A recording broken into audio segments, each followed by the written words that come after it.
In the early morning of January the 17th, 1995, instruments in a lab in western Japan picked up a burst of intense electromagnetic radiation.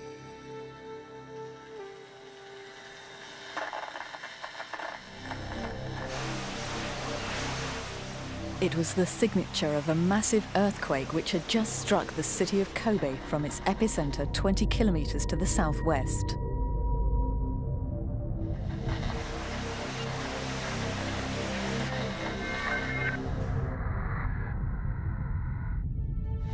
There was no warning.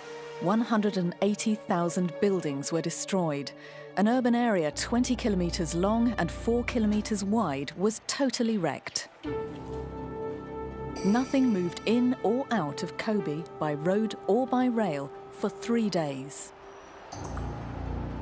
The root of the disaster was a shock that happened on the boundary between the Eurasian and the Philippine plate, a boundary that runs right beneath the city.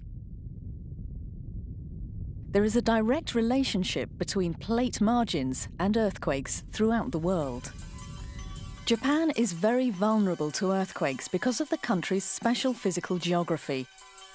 Everything is packed tightly into the precious stretches of lowland, which make up only 20% of the land area. Japanese cities are one of the most complex urban landscapes on Earth, mixed up, multi-layered, fragile. When it comes to earthquakes, another problem for Japan is that huge areas of land have been reclaimed from the sea. Kobe itself has advanced 15 kilometers seaward in the last 20 years. The trouble is, the reclaimed land, which now accounts for 1/3 of all Japan's coastline, is relatively soft and wet and allows the shock waves from earthquakes to carry on for long periods of time. During the Kobe earthquake, at locations on solid rock, the shaking lasted 20 seconds.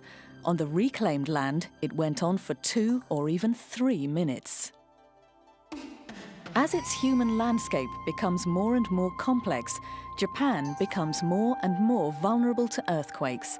The country has spent a fortune studying them, but until now, no way of predicting when they will occur has been discovered.